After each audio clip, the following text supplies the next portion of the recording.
moom aussi mu waxtaan salaamaaleykum.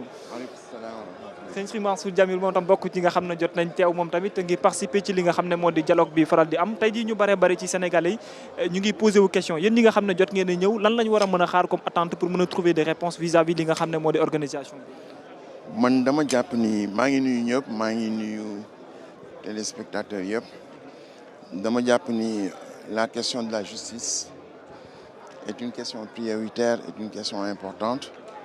yàlla moo ko wax ci alquran ni wa laqad arsalna rusulana bil bayinati wa anzalna maahum alkitab wal mizan li yaquma naasu bil qisti li yaquma naasu bil adli yàlla ne soo gisee ma yónni yonent bi yonent yi sunu maam Ibrahima ba Muhammad rasulullah sallallahu alayhi wa sallam il y avait un seul et unique objectif, c'était pour que la justice règne sur terre.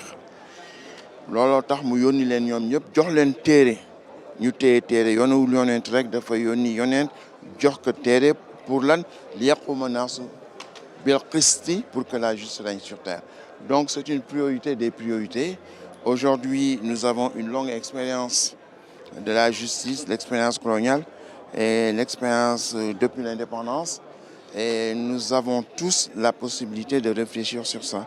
Et aujourd'hui, l'initiative est heureuse parce que nous avons des ressources humaines d'exception. On peut se mettre autour d'une table, mettre tout ça en musique et en sortir un système de justice qui pourra gérer l'avenir qui est devant nous, c'est-à-dire la gestion du pétrole et du gaz. Donc maa ngi ñaan yàlla bi ñu fi dajalee ñun ñëpp mu barkeel li nga xam ni moom ñu fi dajalee.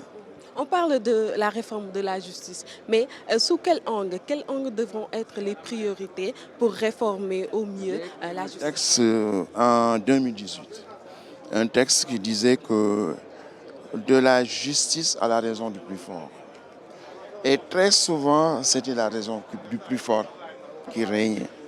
Donc il y a un système de al-mizan yàlla def ni yónni na téere yónni na yonent wax ak mizan mooy lan mooy les Américains di wax check and balance am la possibilité à chaque événement peser que pour savoir dans quelle mesure cet événement est conforme à la justice qui régit notre pays.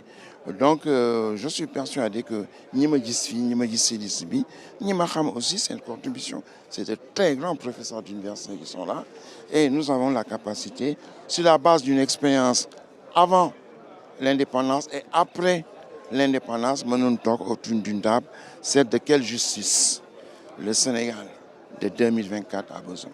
On parle souvent du rapport entre la justice et les populations. Disons qu'il y a un écart.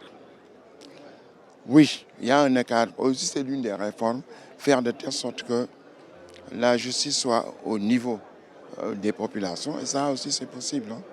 Sur la base toujours de l'expérience que nous avons vécue dans le cadre du Sénégal, avant l'indépendance et de l'indépendance jusqu'à maintenant. Merci beaucoup. Alors, mbokk internautes yi giseen ngeen ko on était avec Serigne Mansour Sy Djamil